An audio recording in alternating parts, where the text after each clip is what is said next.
Stop what you are doing right now. Not because something is wrong, but because something is right. Something is about to shift, and the fact that you are here, reading these words at this precise moment, is not an accident. It is not a coincidence. It is not random. You were guided here. And what I am about to share with you carries a weight that is meant specifically for the season you are standing in right now. Before this week ends, God is going to show you a sign. Not a vague feeling. Not a distant hope. A clear, undeniable, deeply personal confirmation that will reach into the exact area of your life where you have been waiting the longest.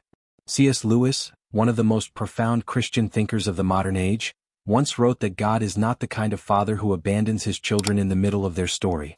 He is the kind of author who writes every chapter with intention, even the chapters that feel like they are going nowhere. Even the chapters filled with silence. Even the chapters where you turn the page and nothing seems to have changed. Lewis understood something that most people spend their entire lives trying to grasp, that the silence of God is not the absence of God. It is the preparation of God. And right now, that preparation is reaching its conclusion in your life. You may not feel ready for what is coming. You may have woken up this week carrying the same weight you carried last week and the week before that. You may have prayed the same prayer so many times that the words have started to feel worn, like a path through grass that has been walked so often the ground has gone bare. You may have wondered, quietly, in the moments between sleeping and waking, whether your prayers are landing anywhere at all. Whether anyone is listening. Whether the effort you have been putting into your faith, your patience, your endurance, is producing anything real or simply dissolving into the air like breath on a cold morning. I want you to hear this clearly. It has all been received. Every word. Every tear. Every moment of doubt that you pushed through anyway. Every morning you chose to get up and continue even when continuation felt like the hardest thing in the world. None of it has been lost. None of it has gone unnoticed. And this week, God is going to give you evidence of that. Not because you have been perfect. Not because your faith has been without fracture. But because the timing that was set long before you understood what you were waiting for has finally arrived at your door. C.S. Lewis described his own journey to faith as a man who resisted with every intellectual weapon he had, only to find that the very thing he was fighting against was the only thing that made sense of everything else. He did not come to God through ease. He came through struggle, through argument, through long stretches of genuine uncertainty. And on the other side of all of that, he found not a cold doctrine but a living, active presence that had been pursuing him the entire time. That story is not unique to Lewis. It is the pattern of how God works. He pursues. He waits. He positions. And then, at the precise moment when the heart is finally open enough to receive it, he reveals himself in a way that cannot be explained away. That moment is approaching your life this week. You are standing on the threshold of a sign that has been prepared for you. It has been shaped around your specific situation, your specific questions, your specific pain. It will not look like someone else's breakthrough. It will not arrive in a form you borrowed from another person's testimony. It will come in a way that only you will fully understand because it will speak directly to something only you and God have shared. And when it arrives, and it will arrive, there will be a recognition in you that goes deeper than logic. A stillness, a knowing. A sense that the waiting was not abandonment but architecture, that every delayed answer was a load-bearing wall in a structure that is only now becoming visible. Before this week ends, stay open. Stay present. Do not allow the noise of daily life to drown out what is trying to reach you. The sign is already in motion. You simply need to be awake enough to receive it. And if something in you right now feels a quiet stirring at these words, then understand that the stirring itself is the beginning. That is not emotion. That is recognition. Welcome it. This week belongs to you. There are things you have been carrying that you have not said out loud to anyone. Not fully. Not in the way they actually feel in the quiet moments when no one is watching. There is a tiredness that goes beyond the physical, a kind of weariness that sleep does not fix because it is not your body that is exhausted. It is your hope. You have been believing for something for so long that the belief itself has started to feel like a burden rather than a strength. You have watched others receive answers while your own prayers seem to circle the same sky without landing. And in those moments, something in you has whispered a question you were almost afraid to finish. Does God still see me? He does. He has never stopped. You need to understand something about the season you have just come through. It was not a forgotten season. It was not a wasted season. Every single day of it was observed, every prayer recorded, every silent act of faith counted. C.S. Lewis wrote that God does not measure time the way we do, that what feels to us like years of waiting may be, in the larger architecture of what he is building, nothing more than the final moments before a door swings open. You have been standing in front of that door. You did not know it was a door because from where you were standing it looked like a wall. But walls and doors are made of the same material. The difference is not in the structure. It is in the timing of who holds the key. Think about the specific weight you have been carrying this week. Not in a general sense, but the particular thing that has been sitting on your chest when you wake up in the morning. The situation that has not resolved. The relationship that has not healed.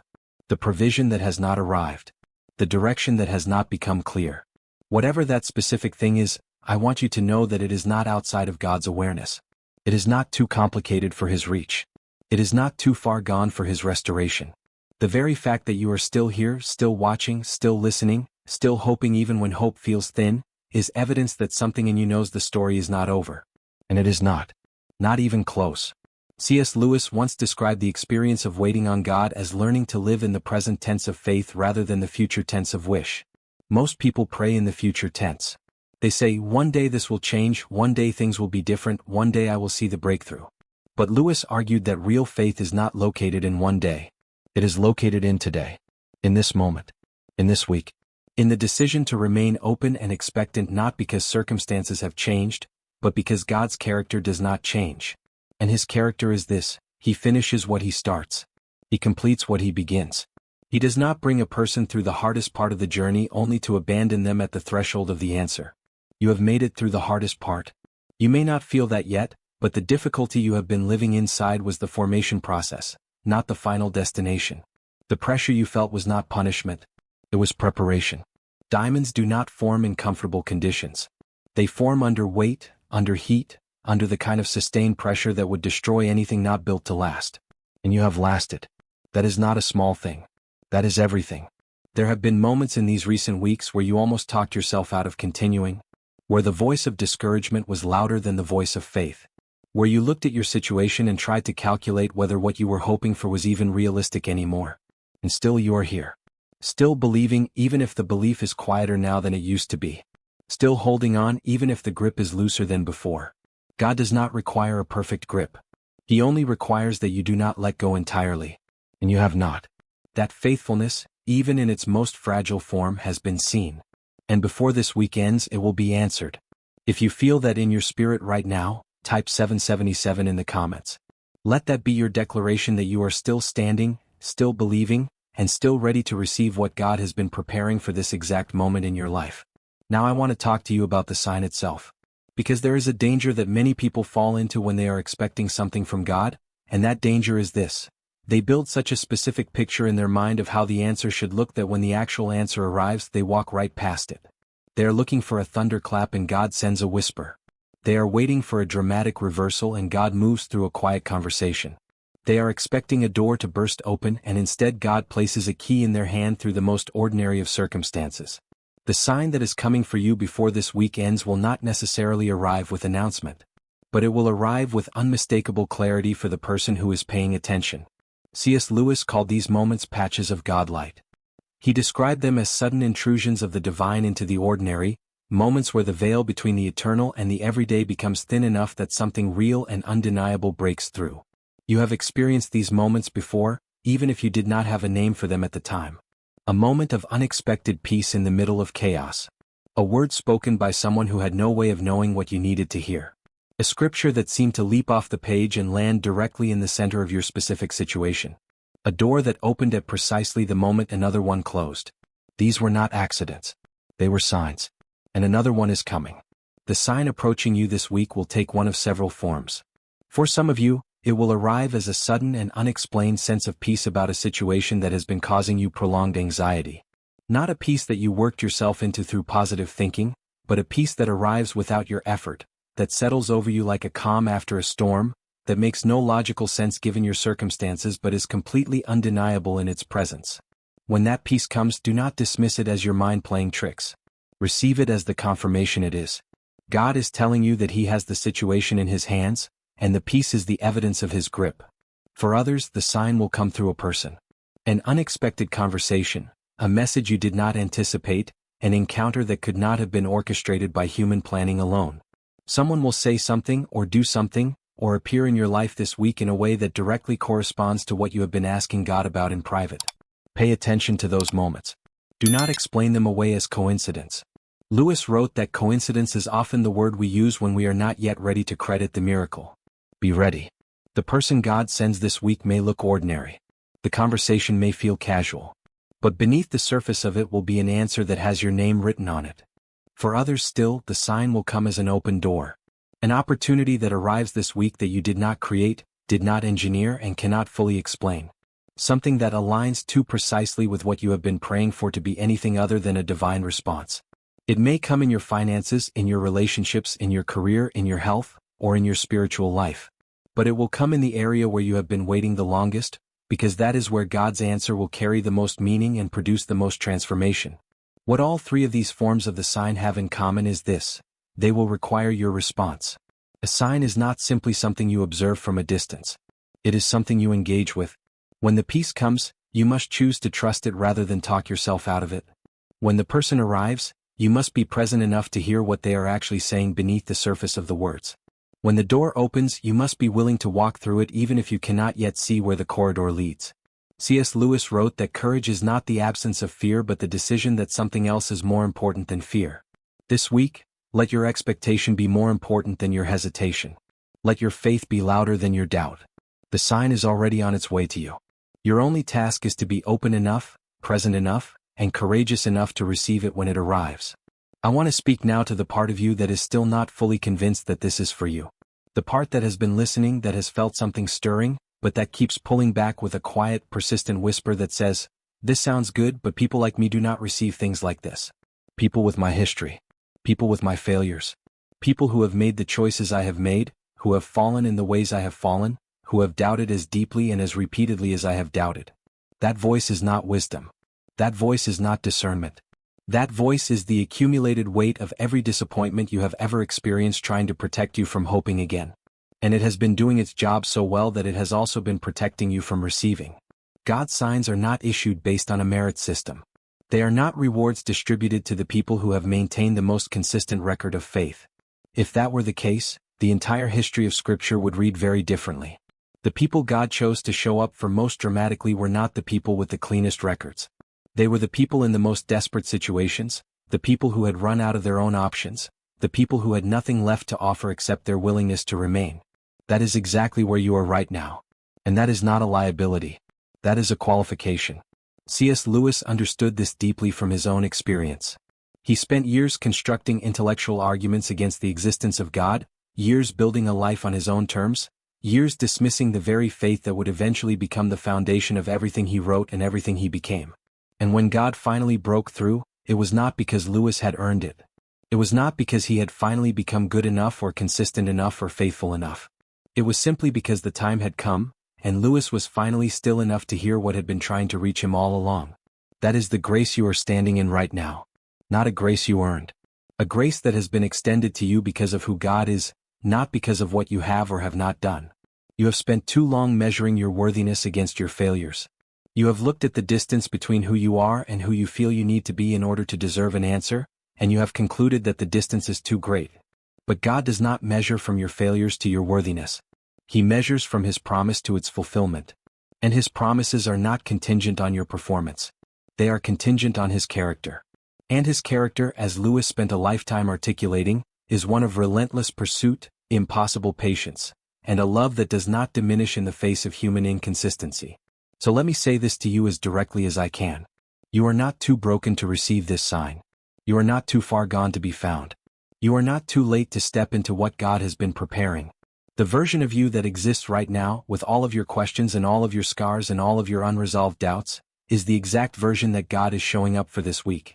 Not a future, improved, more deserving version of you. This version. Right now. In this week. In this moment. There are people around you who may not understand the direction your life is beginning to move in. They may question your faith, your decisions, your expectation. Their inability to see what is being prepared for you is not a reflection of whether it is real. Every person operates from their own perspective, and not everyone has been given sight into what God is doing in someone else's story. You do not need their understanding. You do not need their validation. You do not need unanimous agreement from the people in your life in order for God's plan to move forward. What you need is simply your own willingness, your own openness, and your own decision to trust the process even when it remains partially invisible to you. If you are still watching, if something in this message has spoken to a place in you that needed to be spoken to, type, "I receive it" in the comments right now. Not as a ritual, not as a formality, but as a genuine declaration from your own heart that you are choosing, in this moment, to open your hands and receive what God has been holding for you. That declaration matters. That choice matters. And before this week ends, you will begin to understand exactly how much you have stayed until the end. And that itself is significant. Not everyone who begins a journey of this kind stays with it until the final word. There is something in you that would not let you leave. Something that kept you here, kept you listening, kept you present through every section of this message, even when part of you wanted to dismiss it, even when the familiar voice of skepticism tried to pull you away. That something is not accident. It is not habit. It is the part of you that already knows, at a level deeper than thought, that what has been spoken here today was meant for you. Hold on to that knowing. Protect it. Because what happens in the next few days of this week will depend significantly on whether you carry that knowing with you or allow it to be slowly talked out of you by the noise of ordinary life. C.S. Lewis wrote in one of his most personal works that the greatest barrier between human beings and the life they were created for is not external circumstance. It is not the difficulty of their situation or the size of the obstacle in front of them. It is the smallness of the vision they have allowed themselves to hold of what is actually possible. He wrote that we are far too easily pleased, that we settle for comfort when we were built for transformation, that we accept the familiar limitations of our current experience as permanent fixtures when they are, in fact, temporary conditions that were never meant to define us forever. You have been too easily pleased with too little for too long. And this week, God is about to expand your vision of what belongs to you. The sign that is coming before this week ends is not the finish line. It is the beginning of a new chapter. It is the moment where the preparation meets the promise, where everything you have endured and everything you have learned and everything you have quietly become during the long seasons of waiting finally steps into the light and begins to serve its purpose. C.S. Lewis described moments like this as the point where the story stops being about surviving and starts being about truly living. You have been surviving. You have been enduring. You have been making it through. But what is coming is not more survival. What is coming is the beginning of a life that actually resembles what you were created for. Do not leave this week the way you entered it. Something has already shifted in your awareness simply by being present for this message. The words you have received today have planted something in you that will continue to grow regardless of whether you consciously tend to it. But if you do tend to it, if you remain intentional and alert and expectant through the remaining days of this week, the growth will be accelerated. Stay attentive to what you feel drawn toward. Stay present in your conversations. Stay open to the unexpected. Give God room to move in ways that do not fit neatly inside your previous understanding of how He works, because what is coming may not match your past experience of answered prayer. It may be bigger. It may be quieter. It may arrive from a direction you never thought to look. But it will be undeniable. You are not forgotten. Let that settle into you completely. Not as a motivational phrase, not as a comforting cliché, but as a theological fact rooted in the unchanging character of a God who has never once lost track of one of His own. You are not forgotten. You are not overlooked. You are not the exception to the promise. You are not the one person for whom the grace runs out. Lewis spent his entire career as a writer and a thinker arguing for the reality of a God who is not distant, not indifferent, not mechanical, but personally, actively, relentlessly engaged in the lives of the people He created. That God is engaged in your life right now, this week, in the specific details of your specific situation. Before this week ends, you will see it. You will feel it. You will know it in a way that goes beyond what anyone could talk you out of. And when that moment comes, and it will come, remember that you were told. Remember that you were prepared.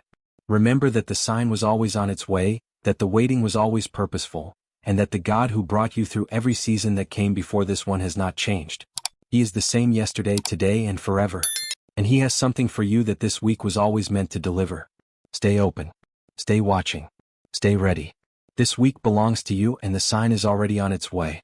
If this message has spoken to your heart, type 333 in the comments as your final declaration of faith and expectation. Share this with someone who needs to hear it this week. And stay connected, because what comes next in this journey is something you will not want to miss.